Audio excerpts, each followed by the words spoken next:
নমস্কাৰ বন্ধু বান্ধৱীসকল, আপোনালোক সকলোকে পুনৰবাৰ আমাৰ চেনেলটোলৈ স্বাগতম জনাইছোঁ। আশা কৰোঁ আপোনালোক সকলোবোৰ ভালে আছে। আজি আমি আপোনালোকৰ মাজলৈ এটা নতুন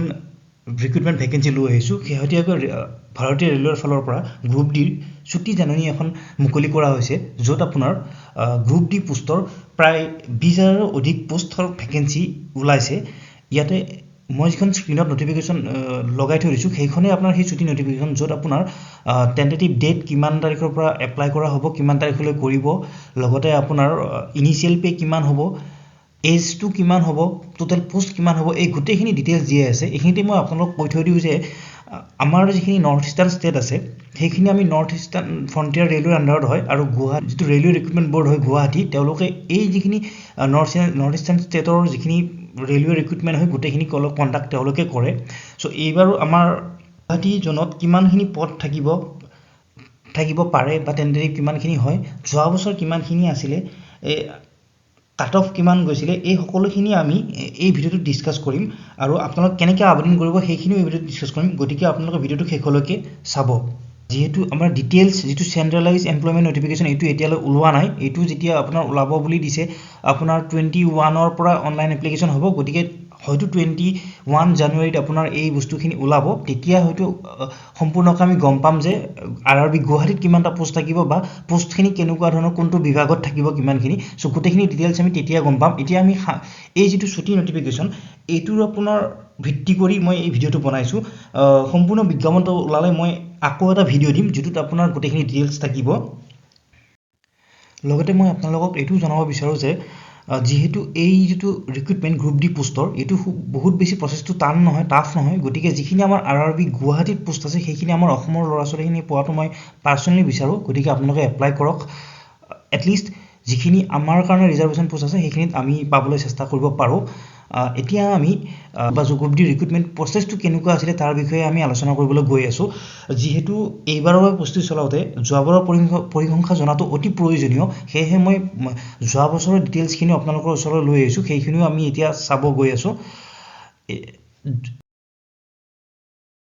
টোটেল ভেকেঞ্চিটো চাই লৈছোঁ, মানে এইবাৰৰ যিটো ভেকেঞ্চি হ'ব সেইটো আপোনাৰ শ্বৰ্ট নটিফিকেশ্যনটো অনুসৰি 22,000টা পদ থাকিব এইবাৰ। আৰু তাৰ যিখিনি গুৰুত্বপূৰ্ণ তাৰিখ হ'ল, সেইখিনি হ'ব আবেদন আৰম্ভ হ'ব 21 জানুৱাৰী 2026 চনৰ পৰা, আৰু শেষ তাৰিখ হ'ব 20 ফেব্ৰুৱাৰী 2026। আৰু যিটো বিতং জাননী থাকিব, মানে ডিটেইলছ যিটো আপোনাৰ নটিফিকেশ্যন থাকিব, সেইটো 20 জানুৱাৰী 2026 তাৰিখে প্ৰকাশ পাব। এতিয়া আপোনাৰ নতুন জাননী অনুসৰি RRB গুৱাহাটীৰ বাবে প্ৰায় 2048টা পদ থকাৰ সম্ভাৱনা আছে। ইয়াৰ ভিতৰত আপোনাৰ গ্ৰেড 4 পইণ্টছমেন, ট্ৰেক মেইনটেইনাৰ আৰু বিভিন্ন বিভাগৰ এছিষ্টেণ্ট কিছুমান পদ থাকিব পাৰে, সম্ভাৱনা আছে। RRB গুৱাহাটীয়ে যিটো কণ্ডাক্ট কৰিছিলে এক্সামটো, তাত আপোনাৰ 2,894টা পদ আছিল। তাৰে ভিতৰত আপোনাৰ যিটো UR যিটো জেনেৰেল হয় বুলি কয়, জেনেৰেলৰ 1,119টা পোষ্ট আছিলে, OBCৰ 809টা আছিলে, SCৰ 449টা আছিলে, STৰ 226টা আৰু EWSৰ 291টা পোষ্ট আছিলে। এতিয়া যিটো আপোনাৰ যোৱাবাৰৰ গোটেই ৰিক্ৰুটমেণ্ট প্ৰচেছ আছিলে, সেইটোৰ পৰা আমি এটা কথা গম পাইছিলোঁ যে গুৱাহাটী জোনৰ যিটো কাট অফ, সেইটো আন জোনৰ তুলনাত কিছু কম থাকে, যিটো আমাৰ বাবে এক ভাল খবৰ। এই যিটো 2019 চনত লাষ্ট ৰিক্ৰুটমেণ্ট গ্ৰুপ ডিৰ হৈছিলে, সেইটোৰ আপোনাৰ ৰিজাল্ট দিওঁতে 2022 পাইছিলে আৰু 2023ত এপইণ্টমেণ্ট হৈছিলে, আৰু তাৰে কাট অফ মাৰ্কছখিনি 2022ত ৰিলিজ হৈছিলে। আৰু সেই কাট অফ মাৰ্কছখিনি আছিল এনেকুৱা ধৰণৰ: URত আছিলে 60.31, OBCত আছিলে 50.23, SCত আছিলে 47.47, STত আছিলে 36.90 আৰু EWSৰ কাৰণে আছিলে 40.03। এতিয়া টোটেল মাৰ্কছখিনি আপোনাৰ টোটেল মাৰ্কছ আছিলে 100 মাৰ্কছ। সেইখিনি আমি পিছৰ ষ্টেজত আমি আলোচনা কৰি আছোঁ, নেক্সট শ্লাইডত আমি আলোচনা কৰি আছোঁ। কিন্তু আপুনি কাট অফ যদি চাব যায়, সেই আন যিটো আপোনাৰ জোনবিলাক থাকে তাৰ তুলনাত গুৱাহাটী জোনত বহুত কাট অফ কম আছিলে। সেইকাৰণে মই আপোনালোকক অনুৰোধ কৰিছোঁ, এইবাৰ আপোনালোকে ভালকৈ প্ৰিপাৰেশ্যন কৰক, আৰু এইটো পৰীক্ষা যেনেকৈ নহওক কিয় আপোনালোকে এটেম্প্ট কৰক। এইটো খুব ভাল অপৰচুনিটি হয় আপোনালোকৰ কাৰণে, এইটো ক্ৰেক কৰিবৰ কাৰণে। আৰু এই এক্সামটোৰ লেংগুৱেজটো আপোনাৰ অসমীয়াটো আহে, গতিকে সেইটোলৈও আপোনালোকে একো অসুবিধা নাপায়। সেইকাৰণে এক্সামটো আপোনালোকে অসমীয়াটো প্ৰিপাৰেশ্যন কৰিব পাৰে, ভালকৈ দিব পাৰে। এতিয়া আমি নেক্সট আপোনাৰ চাব যাই আছোঁ যে এই যিটো এক্সাম, সেইটো কেনেকুৱা ধৰণৰ আপোনাৰ শিক্ষাগত অৰ্হতা লাগে, বয়সৰ সীমা বা নিৰ্বাচন যিটো প্ৰক্ৰিয়া, মানে কেনেকুৱা চিলেকশ্যন প্ৰচিডিউৰ যিটো হয়, সেই বিষয়ে আমি আলোচনা কৰিবলৈ গৈ আছোঁ। এই যিখিনি প্ৰচেছ, এই যিখিনি মই ইয়াতে উল্লেখ কৰিছোঁ, যিখিনি অৰ্হতা বা বয়সৰ সীমা, এইখিনি লাষ্ট ইয়াৰৰ যিটো ৰিক্ৰুটমেণ্ট আছিলে সেইটো হিচাপত কৰিছোঁ। এইবাৰ হয়তো কিছু সলনি হ'ব, কিন্তু বহুত বেছিও সলনি নহয়, যিহেতু গ্ৰুপ ডি পোষ্ট হয়, লেভেল 1ৰ পোষ্ট হয়। তথাপিও আমি 21 তাৰিখলৈ ৰ'ব লাগিব কিন্তু আগৰখিনিৰ বিষয়ে আপোনালোকে কিছু জানি থ'ব পাৰিব সেয়েহে মই এইখিনি আপোনালোকৰ লৈ যোগতাই আনিছোঁ আপোনালোক হয়তো উপকৃত হ'ব এইটোৰ পৰা এতিয়া শিক্ষাগত অৰ্হতাটো আমি চাই লওঁ ইয়াতে যিটো শিক্ষাগত অৰ্হতা হয় যিটো কেণ্ডিডেট হ'ব তেওঁ জাষ্ট 10ম শ্ৰেণী উত্তীৰ্ণ হ'লেই হ'ল মানে ক্লাছ 10 পাছ কৰা হ'লেই তেওঁ এপ্লাই কৰিব পাৰিব লগতে তেখেতৰ ITI NCVT বা SCVT প্ৰমাণপত্ৰ থাকিব লাগিব ইন জেনেৰেল আপুনি ক্লাছ 10 পাছ হ'লে বা 10ম শ্ৰেণী উত্তীৰ্ণ হ'লে এই পৰীক্ষাটো দিব পাৰিব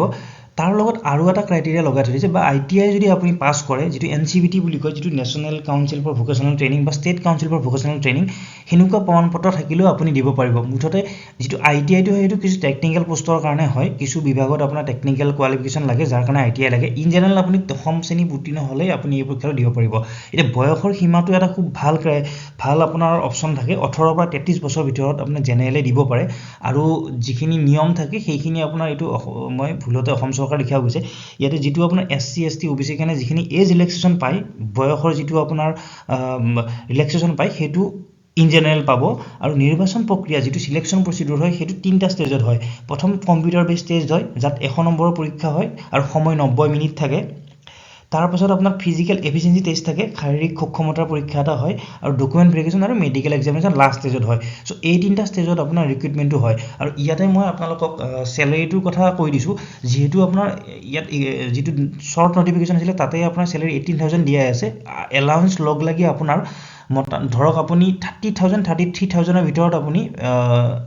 ইন হ্যান্ড আপুনি স্যালাৰি পাব এতিয়া আমি নেক্সট চাব যাই আছো যে এই পৰীক্ষাৰ যেটো ধৰণ এই যে তিনিটা ষ্টেজ মই কলো কম্পিউটাৰ বেছ টেষ্ট তাৰপিছত ফিজিক্যাল এফিচিয়েন্সি টেষ্ট আৰু মেডিকেল আৰু ডকুমেন্ট ভেৰিফিকেশ্যন হেতু কেনেকুৱা ধৰণৰ হ'ব হেতু বিষয়ে আমি আলোচনা কৰো এটুত আৰআৰবি যেটো গ্ৰুপ ডি পৰীক্ষা হয় এটো এটা কম্পিউটাৰ বেছ টেষ্ট হয় ইয়াৰে আপোনাৰ যিখিনি সাবজেক্ট থাকে আপুনি চাব পাৰে তাতে জেনাৰেল সায়েন্স থাকে ম্যাথমেটিক্স থাকে ৰিজনিং থাকে জিকে আৰু কাৰেন্ট এফেয়াৰ্স থাকে মুঠত 4টা সেকশন থাকে জেনাৰেল সায়েন্সত 25টা প্ৰশ্ন আহে আৰু 25 নম্বৰ থাকে গণিতত 25 নম্বৰ আহে আৰু 25টা প্ৰশ্ন আহে সাধনিঙৰ কাৰণে 30টা কোৱেশ্চন থাকে 30 নম্বৰ থাকে আৰু জিকে আৰু কাৰেন্ট এফেয়াৰ্সত 20টা কোৱেশ্চন থাকে 20 নম্বৰ থাকে সো আপোনাৰ মেজৰ যেটো আপোনাৰ ওয়েটেজ থাকে হেতু ৰিজনিংৰ ওপৰত থাকে সো ৰিজনিংটো আপোনালোকে ভালদৰে চাব ভালকে পঢ়ক ৰিজনিংটো এইটো ভালকে কৰিব পাৰিলে আপোনাৰ কাট অফৰ বহুতখিনি ওচৰত যাব যোৱা বছৰৰ কাট অফ যদি আপুনি চাইছে দেখিছে 60 পইণ্ট সামথিং আছিল সো এইটো কৰিব পৰা মানে আপুনি 30 নম্বৰ ইজিলি আপুনি পাই আছে যদি ওচৰৰ বজাৰো যাব পাৰে সো নেক্সট এইটো টোটাল মাৰ্কসটো 100 থাকিব তাতে কোৱেশ্চন 100টা থাকে সো ইয়াতে নেগেটিভ মাৰ্কস এটা থাকে 0.33 মাৰ্কস পাৰ কোৱেশ্চন নেগেটিভ মাৰ্ক থাকে গতিকে হেতু আপোনালোকে চাব নেগেটিভ মাৰ্কসৰ হিচাপত আপোনাৰ মাৰ্কস নহলে ডিডাক্ট হৈ যায় এতিয়া আমি শাৰীৰিক সক্ষমতাৰ পৰীক্ষা যেটো PET হেতুৰ বিষয়ে আলোচনা কৰো হেতুৰ কাৰণে আপুনি পুৰুষ আৰু মহিলা দুয়োটাৰ কাৰণে ক্ৰাইটেৰিয়াটো বেলেগ পুৰুষৰ কাৰণে আছে আপোনাৰ 35 কেজি ওজন লৈ আপুনি 100 মিটাৰ দৌৰিব লাগে 2 মিনিটত আৰু যদি আপুনি ওজন নলয় তেতিয়া হল 1000 মিটাৰ দৌৰ 4 মিনিট 15 সেকেন্ডত সম্পূৰ্ণ কৰিব লাগে ঠিক তেনেদৰে মহিলাৰ কাৰণে 20 কেজি ওজন লৈ আপুনি 100 মিটাৰ দৌৰিব লাগে 2 মিনিটত আৰু যদি আপুনি ওজন লৈ নদৌৰে তেতিয়া হলে 1000 মিটাৰ দৌৰ 5 মিনিট 40 সেকেন্ডত আপুনি সম্পূৰ্ণ কৰিব লাগে সো এই ক্ৰাইটেৰিয়াটো লাষ্ট ইয়াৰৰ কাৰণে আছিল এই বছৰৰ ক্ৰাইটেৰিয়াটো আমি এতিয়ালৈকে আমি গম পোৱা নাই 21 তাৰিখে যেটো নোটিফিকেশন আহিব বা অনলাইন এপ্লাই আৰম্ভ হ'ব তেতিয়া আমি এটো কমপ্লিট ৰূপে গম পাম আৰু তেতিয়া মই আপোনালোকক এটোৰ কাৰণে এক্সট্ৰা ভিডিও এটা বনাই ডিটেইলছত হেখিনি আপোনালোকক কৈ দিম ইয়াৰে পিছত আপোনাৰ থাকিব আপোনাৰ মেডিকেল এক্সামিনেশ্যন আৰু ডকুমেন্ট ভেৰিফিকেশ্যন যেটো আপোনাৰ নৰ্মেল প্ৰসেস হ'ব আজিৰ ভিডিওত মই ইমানখিনিয়ে ৰাখিছো আপোনালোকে মনত ৰাখিব যে 21 জানুৱাৰীৰ পৰা আবেদন প্ৰক্ৰিয়া আৰম্ভ হ'ব যেতিয়া আপোনাৰ কমপ্লিট ডিটেইল নোটিফিকেশনটো আহিব বিতং জাননীটো আহিব লগে লগে মই আপোনালোকক জনাই দিম যদি কিবা আপোনালোকৰ প্ৰশ্ন থাকে বা সুধিব লগা থাকে তেতিয়া আপোনালোকে কমেন্টত সুধিব পাৰে ভিডিওটো যদি আপোনালোকৰ ভাল লাগে তেতিয়া লাইক কৰিব আপোনালোকৰ বন্ধুসকলৰ সৈতে শ্বেয়াৰ কৰিব আৰু চেনেলটো সাবস্ক্ৰাইব কৰি দিব ধন্যবাদ